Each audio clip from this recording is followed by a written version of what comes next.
नमस्कार, मैं वंदना मिश्रा। वंदना music classes में आप सभी बच्चों का स्वागत है। बच्चों, यूनिट 3 में जो हमारा परिभाषिक शब्द वाला जो टॉपिक चल रहा है बच्चों, उसमें आज हमारा पार्ट 3 जो भी हमारी जितनी भी परिभाषाएं बची है, आज हम आपको उनका विस्तृत विवेचन करके समझाएंगे और कोशिश करेंगे कि हमारे बच्चों को अच्छे से समझ में आए। ठीक है ना बच्चों? तो उसी में आप बच्चों आगे हेडिंग डालिए अलाप। अलाप क्या है? अभी तक आपने कितनी परिभाषाएं उसमें पढ़ी है और सुनी है, समझी है।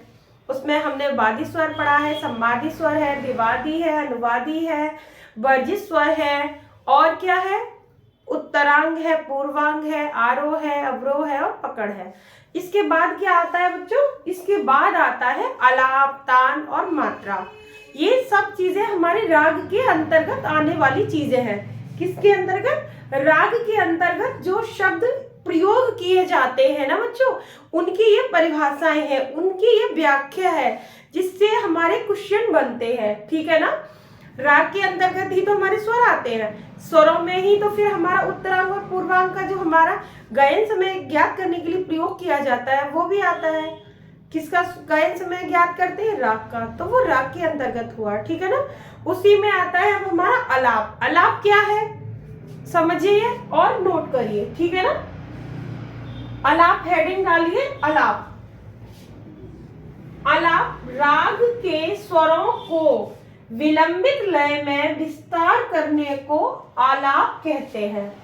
बात समझिए, राग के स्वर मीन्स जैसे हमारे राग में स्वर लग रहे हैं, बिलावल के ही हम स्वर लिख लेते हैं, सारे गामा पा, धा, नी और सा। ये हमारे क्या है? राग बिलावल की आरोह बोल सकते हैं या राग बिलावल के स्वर हैं ये। ठीक है ना? तो राग बिलावल के स्वर को ही ले लिया हमने, उसमें ये अलाप हो रहा है। तो क्या करेंगे हम? राग के जो हमारे स्वर हैं इनको हम विलंबित लय में विस्तार करेंगे। विलंबित लय, जैसे हम सा पर रुके हैं, एग्जाम्पल के लिए बच्चों देखिए, यदि हम सा पर रुके हैं, सा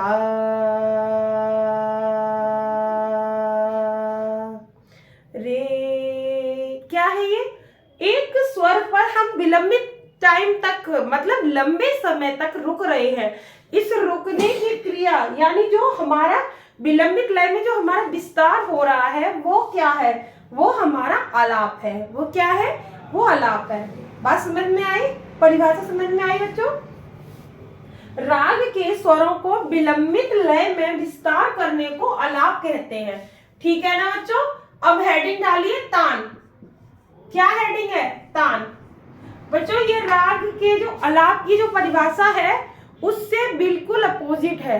क्या है? बिल्कुल ही अपोजिट है। मतलब क्या है कि राग के स्वरों को, इसमें क्या बताया था? विलंबित लय में विस्तार। तान में क्या होता है? राग के स्वरों को द्रुत लय। विलंबित और द्रुत में क्या होता है? विलंबित बहुत धीमी होती है, द्रुत बहुत तेज होती है। तो क्या होगा? तान में क्या होगा? राग के स्वरों को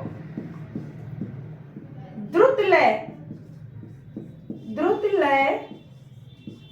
में विस्तार करने को तान कहते हैं। क्या कहते हैं बच्चों? तान कहते हैं। बात समझ में आई? तान की परिभाषा क्या हमारी बन रही है?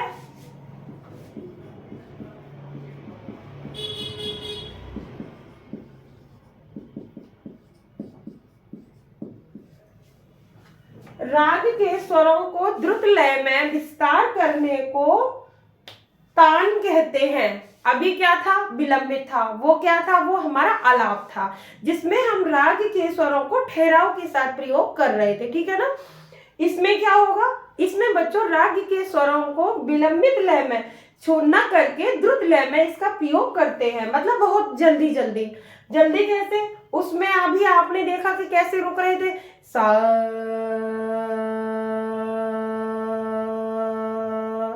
क्या था? हम इसका विस्तार कर रहे थे। किसमें कर रहे थे? आलाप में। किसमें कर रहे थे? आलाप में। अब हमारा आता है तान। क्या आया? तान। तान में कैसे करेंगे? सा रे गा मा पा धा नी सा। ये क्या है? ये हम उन स्वरों को जल्दी जल्दी बोल रहे हैं, ठीक है ना, जल्दी जल्दी गा रहे हैं, बोल रहे हैं। वो हमारा किसके अंतर्गत आ रहा है?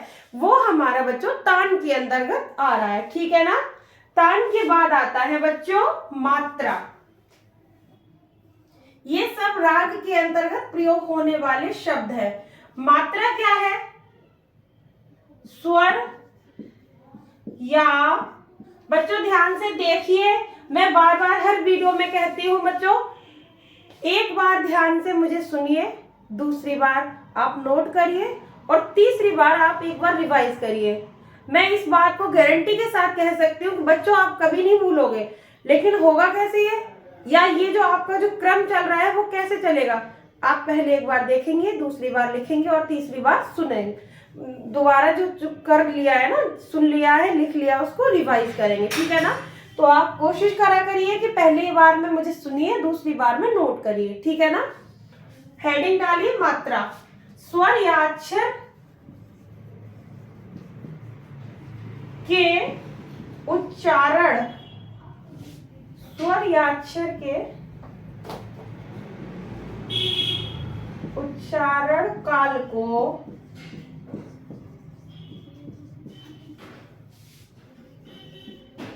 मात्रा कहते हैं। क्या कहते हैं? मात्रा। अर्थात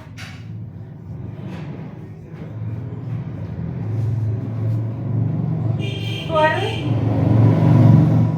को बोलने या गाने में लगे समय को मात्रा कहते हैं।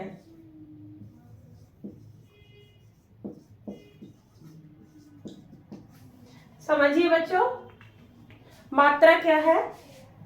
स्वर या अक्षर के उच्चारण काल को, मतलब अभी हमने क्या बताया? उस स्वर का ठहराव बताया। किसके अंतर्गत था बच्चों? अलाप के अंतर्गत। फिर क्या आया? हमारी तान आई। तान में क्या है? स्वर को जल्दी जल्दी से आप प्रयोग करेंगे, ठीक है ना। अब क्या आया? अब हमारा आया मात्रा। मात्रा क्या है?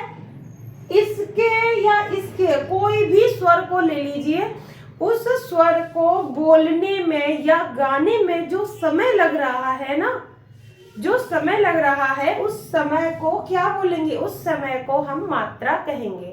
क्या कहेंगे? मात्रा कहेंगे, ठीक है ना बच्चों। बात समझ में आ रही है? स्वर या अक्षर के उच्चारण काल को मात्रा कहते हैं, अर्थात स्वरों को बोलने या गाने में लगे समय को मात्रा कहते हैं, ठीक है ना बच्चों।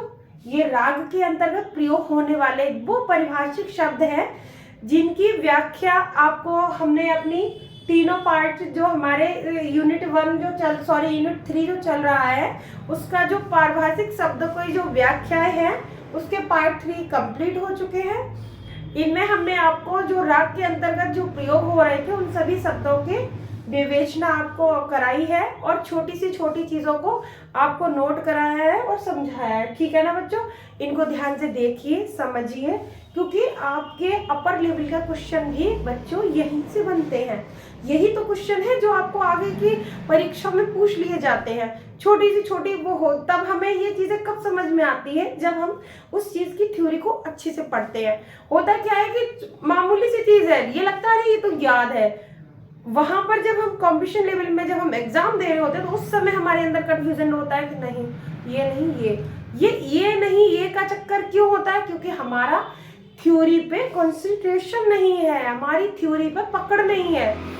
इसलिए बच्चों ज्यादा से ज्यादा कोशिश किया करिए कि हम अपनी थ्योरी को अच्छा करें।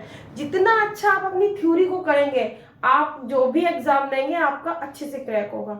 आप उससे लॉन्ग आंसर भी बना लेंगे, वेरी शॉर्ट भी बना लेंगे और ऑब्जेक्टिव टाइप भी बना लेंगे। आशा करते हैं बच्चों आपको सारी शाब्दिक परिभाषाएं जो थी वो आपको समझ में आई होंगी। कोशिश की है हमने आपको अच्छे से समझाने की, और यदि फिर भी आपको नहीं समझ में आ रहा है तो मुझे कमेंट करिए, मैं आपको और अच्छे से समझाने का प्रयास करूंगी।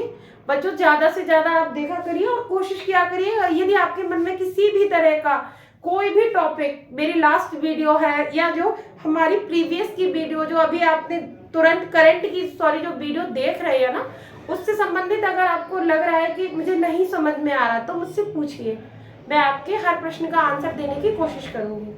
बच्चों ज़्यादा से ज़्यादा इसको देखिए, लाइक करिए, सब्सक्राइब करिए और शेयर करिए। धन्यवाद।